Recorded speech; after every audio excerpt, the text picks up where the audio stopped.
بسم اللہ الرحمن الرحیم۔ السلام علیکم ناظرین، مسجد نبوی میں اللہ کے رسول صلی اللہ علیہ وآلہ وسلم اپنے صحابہ کے ساتھ تشریف فرما ہیں۔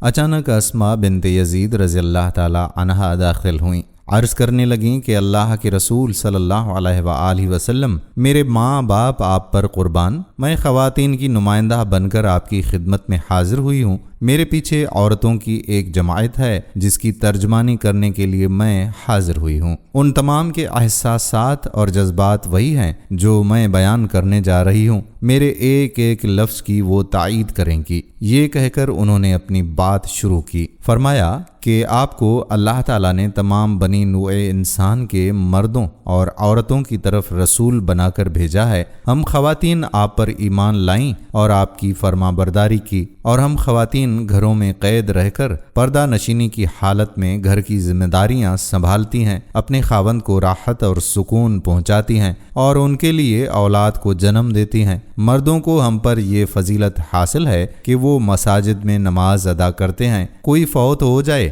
تو اس کی نماز جنازہ میں شرکت کرتے ہیں اور اللہ کی راہ میں جہاد کے لیے نکلتے ہیں۔ جب ہمارے خاوند جہاد کے لیے جاتے ہیں تو ہم ان کے مال و دولت کی حفاظت کرتی ہیں اور ان کی اولاد کی پرورش کرتی ہیں۔ اللہ کے رسول صلی اللہ علیہ وآلہ وسلم، کیا مردوں کے نیک اعمال کے ثواب میں کچھ ہمارا حصہ بھی ہے؟ اللہ کے رسول صلی اللہ علیہ وآلہ وسلم اپنے صحابہ کی طرف متوجہ ہوئے اور ان سے فرمایا کہ کیا تم نے دین کے حوالے سے اس عورت سے بہتر کسی کو سوال کرتے ہوئے سنا ہے؟ انہوں نے عرض کی کہ یا رسول اللہ صلی اللہ علیہ وآلہ وسلم، واقعی ہم نے اس سے بہتر کسی عورت کی گفتگو نہیں سنی۔ اب اللہ کے رسول صلی اللہ علیہ وآلہ وسلم اسماء بنت یزید رضی اللہ تعالی عنہا کی طرف متوجہ ہوئے اور فرمایا کہ اے اسماء، خوش واپس ہو جا اور خواتین کو بتا دو کہ عورت اپنے خاوند کی فرما برداری کرے، اس کی خوشنودی حاصل کرے اور اس کی رضامندی اور موافقت طلب کرے، اسے وہی ثواب ملے گا جس کا تم نے مردوں کے لیے ذکر کیا ہے۔ اب اسماء رضی اللہ تعالی عنہا اس حال میں واپس ہوئیں کہ زبان پر لا الہ الا اللہ اور اللہ اکبر کے کلمات ہیں، کیونکہ ان کی وساطت سے قیامت تک کی مسلمان عورتوں کو دربار رسالت مآب صلی اللہ علیہ وآلہ وسلم سے ایک عظیم خوشخبری ملی ہے۔ یہ عظیم صحابیہ جس کو بعد ازاں خطیبۃ النساء کا لقب ملا، ان کے بارے میں ہم مزید کچھ پڑھتے ہیں۔ یہ انصاریہ صحابیہ قدیم الاسلام تھیں، بلکہ جن عورتوں نے سب سے پہلے اللہ کے رسول صلی اللہ علیہ وآلہ وسلم کی بیعت کی تھی، یہ ان میں شامل تھیں۔ وہ بڑے فخر کے ساتھ بتلایا کرتی تھیں کہ میں سب سے پہلی خاتون ہوں جس نے اپنی بہن حوا کے ساتھ اللہ کے رسول صلی اللہ علیہ وآلہ وسلم کی بیعت کی تھی۔ واضح رہے کہ عورتوں کی بیعت زبانی ہوتی تھی۔ عورتیں اللہ کے رسول صلی اللہ علیہ وآلہ وسلم کے ہاتھ پر ہاتھ نہیں رکھتی تھیں۔ ان کا گھرانہ نبی کریم صلی اللہ علیہ وآلہ وسلم کی محبت سے مالا مال تھا۔ غزوہ احد میں مشرکین مکہ کی پوری کوشش اور خواہش تھی کہ اللہ کے رسول صلی اللہ علیہ وآلہ وسلم کو کسی طرح قتل کر دیں۔ جب مسلمانوں کے قدم اکھڑے تو لڑائی کا ساز و سامان اس جانب تھا جہاں اللہ کے رسول صلی اللہ علیہ وآلہ وسلم موجود تھے۔ ایسے کٹھن وقت میں مسلمانوں کی ایک جماعت اللہ کے رسول صلی اللہ علیہ وآلہ وسلم کا دفاع کرتی رہی تھی، جن میں اسماء رضی اللہ تعالی عنہا کے چچا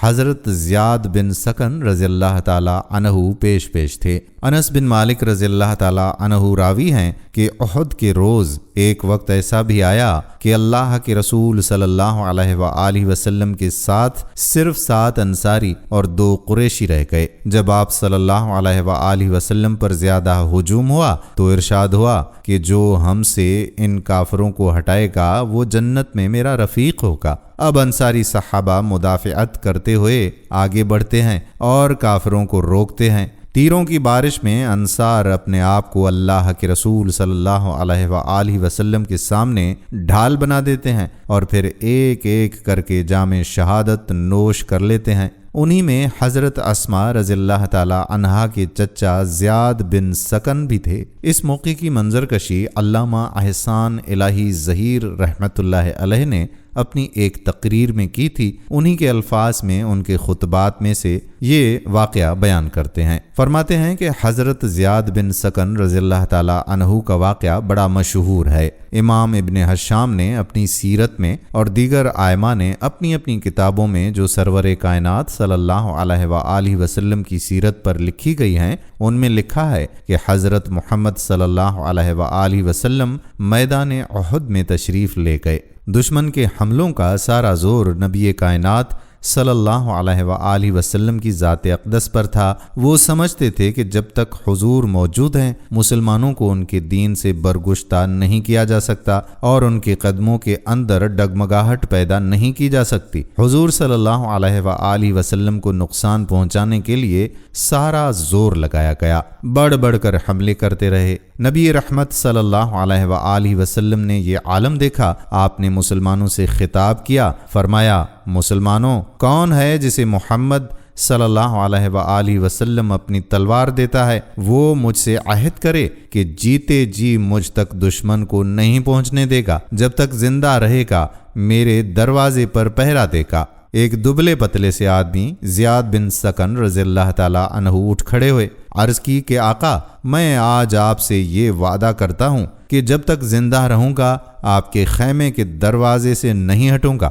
حضور صلی اللہ علیہ وآلہ وسلم نے دیکھا کہ یہ کمزور آدمی ہے، آپ نے فرمایا بیٹھ جاؤ، پھر کہا پھر وہی اٹھا، پھر کہا پھر وہی اٹھا۔ آپ صلی اللہ علیہ وآلہ وسلم نے اپنی تلوار اسے دے دی، فرمایا دیکھنا وعدہ کیا ہے اس کو پورا کرنا۔ اس نے کہا اللہ کے حبیب صلی اللہ علیہ وآلہ وسلم وعدہ نبھاؤں گا۔ حدیث میں آیا ہے کہ دشمن نے سارا زور نبی صلی اللہ علیہ وآلہ وسلم کے خیمے پر حملوں میں لگا دیا۔ ہر حملہ آتا زیاد رضی اللہ تعالی عنہ اسے اپنے سینے پر روکتے، جسم پہ 72 زخم کھائے، 1 2 3 4 نہیں، 72 زخم۔ کہنا بڑا آسان ہے اور کھانا بڑا مشکل۔ دودھ پینے والے مجنوں تو بہت ہوتے ہیں، خون دینے والا کوئی نہیں ہوتا۔ 72 زخم لگے۔ حدیث میں آیا ہے کہ بے ہوش ہو کر گر پڑے۔ طلحہ اور زبیر رضی اللہ تعالی عنہما آگے بڑھے، جلدی سے انہیں اٹھایا کہ زخمیوں کے خیمے میں لے جائیں۔ اٹھاتے ہوئے ہوش آ گیا، آنکھیں کھول دیں، فرمایا کیا بات ہے؟ کہا زیاد تم بہت زخمی ہو، بے ہوش ہو کر گر پڑے۔ کہا ہم تمہیں زخمیوں کے کیمپ میں لے جانا چاہتے ہیں۔ آنکھوں میں آنسو آ گئے، کہنے لگے نہیں، مجھ پر رحم کرو، مجھے زخمیوں کے کیمپ میں نہ لے جاؤ، مجھ کو حضور صلی اللہ علیہ وآلہ وسلم کے خیمے کا سہارا دے کر کھڑا کر دو۔ کہنے لگے کیا کہتے ہو؟ کہا کہ یہی کہتا ہوں، مجھ کو نبی صلی اللہ علیہ وآلہ وسلم کے خیمے کی تناب کے سہارے کھڑا کر دو کہ میں نے اپنے آقا سے وعدہ کیا ہے کہ جیتے جی آپ کے خیمے سے نہیں ہٹوں گا، اور ابھی میری زندگی کے سانس باقی ہیں۔ کہا تم زخمی ہو؟ کہا کچھ بھی ہو، جب تک میں زندہ ہوں نبی صلی اللہ علیہ وآلہ وسلم کے دروازے سے ہٹنا گوارا نہیں ہے۔ اصرار، انکار، آخر ان کی درخواست اتنی غالب ہوئی کہ سہارا دے کر کھڑا کر دیا۔ حدیث میں آیا ہے کہ پھر تیر برسے، پھر تلواریں چلیں، پھر نیزوں کے زخم آئے، پھر زخم لگے، 92 زخم لگے۔ جب 93واں زخم لگا منہ سے چیخ نکلی اور گر پڑے۔ چیخ کی آواز رحمت کائنات صلی اللہ علیہ وآلہ وسلم کے کانوں تک پہنچی۔ خیمے سے بھاگے ہوئے باہر نکلے، دیکھا کہ زیاد کے جسم پر زخم لگنے کی گنجائش باقی نہیں رہی۔ اتنے زخم لگے ہیں کہ اب وہاں کوئی زخم لگنے کی جگہ بھی باقی نہیں رہی۔ آخری لمحات، اور زیاد تیری محبت کا کیا کہنا اور تیرے نصیب کا کیا کہنا۔ حضور صلی اللہ علیہ وآلہ وسلم نے جلدی سے زیاد رضی اللہ تعالی عنہ کے سر کو اٹھایا، خود ننگی زمین پر بیٹھے اور اسے اپنی گود میں رکھ لیا۔ حدیث کے الفاظ ہیں کہ جب دیکھا کہ سر سے لے کر پاؤں تک ہر جگہ سے خون ٹپک رہا ہے، آنکھوں میں آنسو آ گئے۔ سورہ توبہ آیت نمبر 129 میں ہے، میں نے اتنا مہربان نبی تم میں بھیجا ہے، کانٹا تمہارے پاؤں میں چبھتا ہے، ٹھیس اپنے دل میں محسوس کرتا ہے۔ اتنا مہربان اور شفیق نبی۔ آنکھوں سے آنسوں کے قطرے ٹپکے، زیاد رضی اللہ تعالی عنہ کے چہرے پر گرے، گرم گرم قطروں نے آب حیات کا کام کیا۔ آنکھیں کھول دیں، کیا دیکھتا ہے کہ سامنے سرور کائنات صلی اللہ علیہ وآلہ وسلم کا چہرہ انور ہے۔ آنکھیں پھر بند کیں، پھر کھولیں کہ کہیں خواب تو نہیں دیکھ رہا۔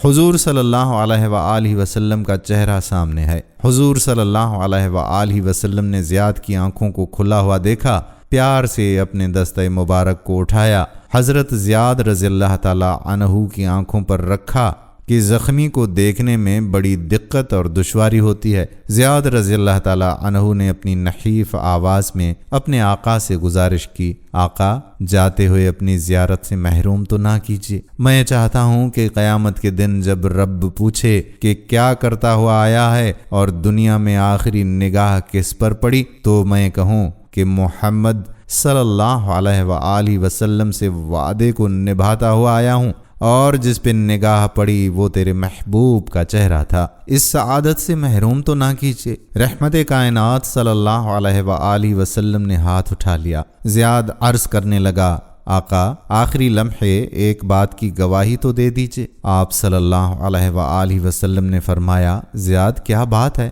کہنے لگے، یا رسول اللہ صلی اللہ علیہ وآلہ وسلم، قیامت کے دن یہ گواہی دیجیے گا نا کہ میں نے آپ سے کیا ہوا وعدہ پورا کیا تھا۔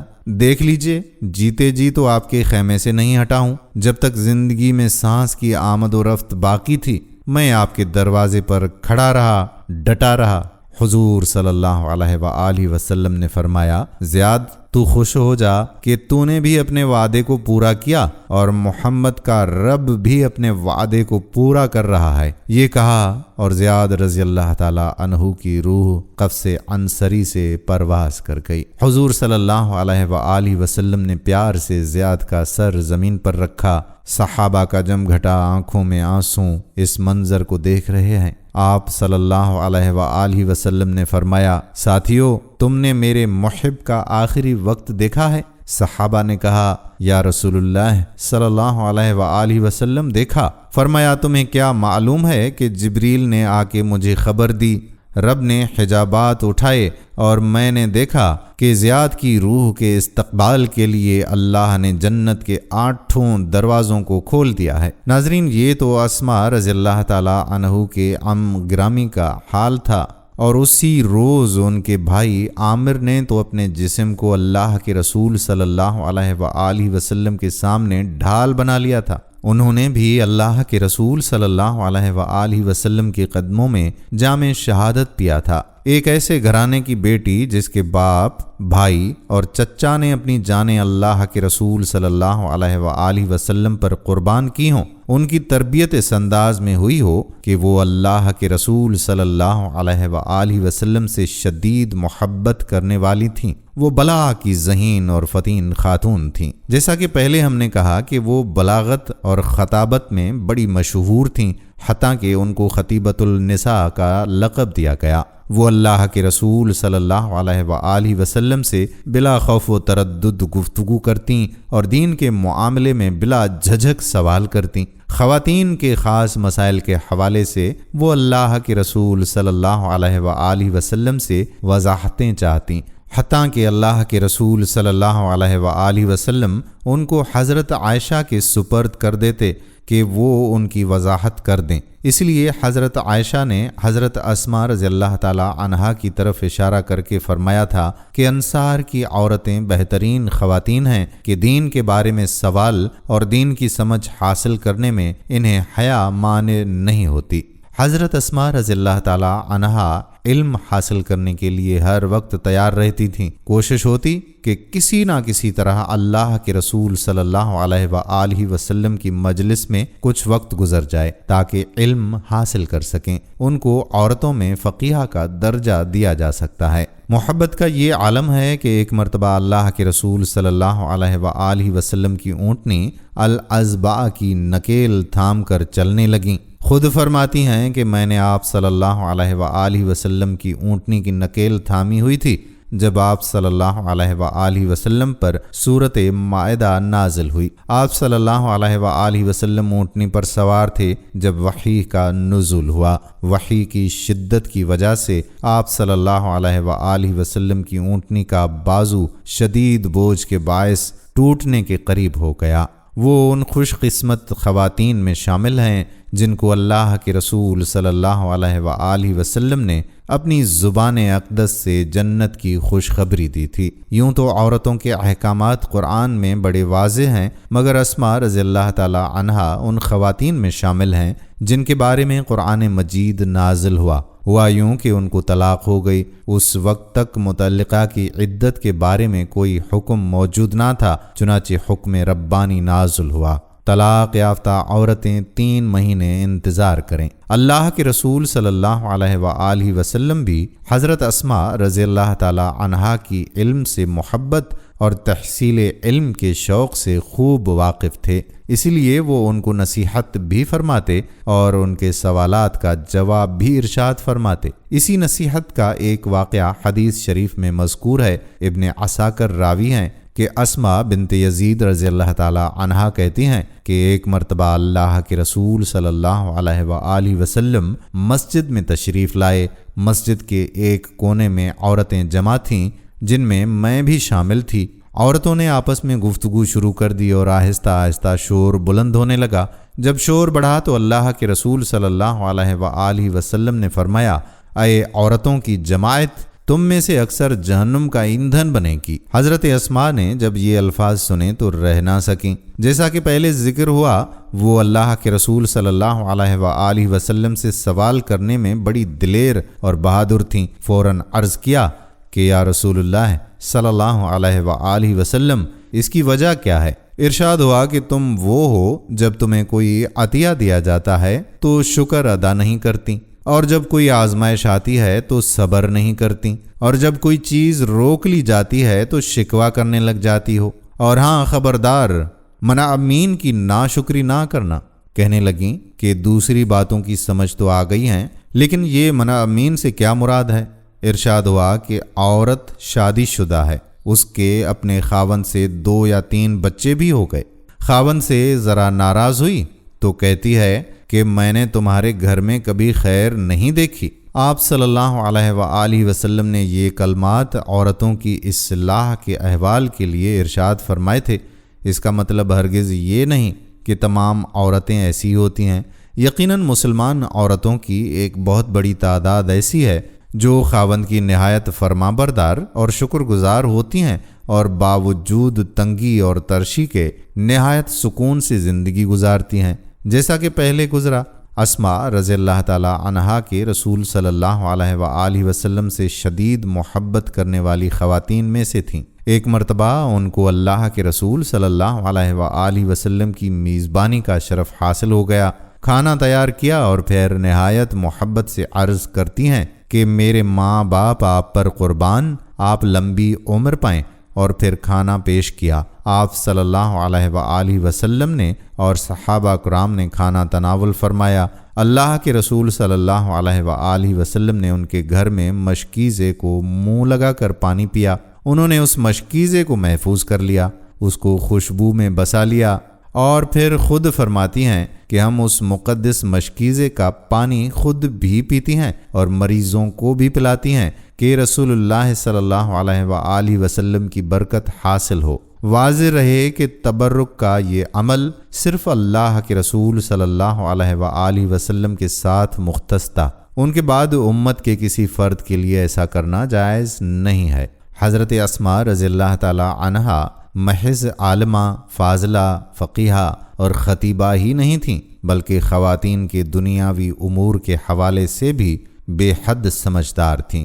آپ رضی اللہ تعالی عنہا نہایت بہادر خاتون تھیں۔ یہ عورتوں کو صرف واعظ ہی نہ کرتیں بلکہ بیماروں کی مرہم پٹی بھی کرتی تھیں، حتیٰ کہ خود میدان جنگ میں باقاعدہ شرکت فرماتیں۔ امام ابن کثیر رحمۃ اللہ علیہ فرماتے ہیں کہ یرموک کی جنگ میں حضرت اسماء رضی اللہ تعالی عنہا ان خواتین میں شامل تھیں جو اس جنگ میں مجاہدین کی حوصلہ افزائی اور مرہم پٹی کے لیے ساتھ آئی تھیں۔ اس روز اس جنگ میں خواتین نے بھی مردوں کے شانہ بشانہ شرکت کی اور بہت سے رومیوں کو قتل کیا۔ اگر کوئی مسلمان مجاہد میدان جنگ سے پیچھے ہٹتا یا کمزوری دکھاتا تو یہ عورتیں اس کو کنکریاں مارتیں اور اسے کہتیں کہ ارے تم کہاں ہو، کیا کر رہے ہو؟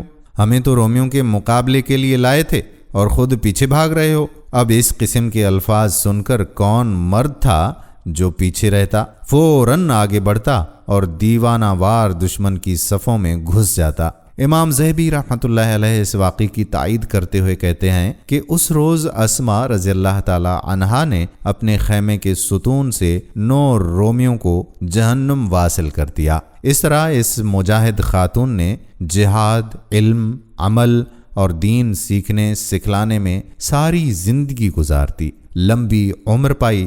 وہ آخری دور میں شام منتقل ہو گئی تھیں، وہاں بھی حدیث کا علم لوگوں تک پہنچاتی رہیں۔ ان سے 181 احادیث مروی ہیں۔ خلیفہ عبد الملک بن مروان کے دور خلافت میں 69 ہجری میں وفات پائی اور دمشق میں مدفون ہوئیں۔ اللہ تعالیٰ ان پر اپنی رحمت کرے، آمین۔ دوستو، ہم امید کرتے ہیں کہ ہماری آج کی یہ ویڈیو بھی آپ کو ضرور پسند آئی ہوگی۔ اگر آپ کا ایمان تازہ ہو گیا ہو تو اس ویڈیو کو اپنی بہن، بیٹیوں، بیویوں کے ساتھ شیئر ضرور کریں تاکہ وہ بھی اپنی اسلام کی ایسی ہیروئن کے بارے میں جان سکیں۔ ویسے تو آپ کے گھروں میں فلمی ہیروئنوں کے نام مسلسل چلتے رہتے ہیں، لیکن اس صحابیہ کے بارے میں بھی اپنی بہن بیٹیوں کو یہ واقعہ ضرور سنائیں۔ آخری التجا کہ اگر ویڈیو کو آخر تک آپ نے دیکھا ہے تو کمنٹ سیکشن میں کمپلیٹ کا لفظ ضرور لکھ دیں تاکہ ہماری حوصلہ افزائی ہو جائے کہ کتنے لوگوں نے ویڈیو آخر تک دیکھی۔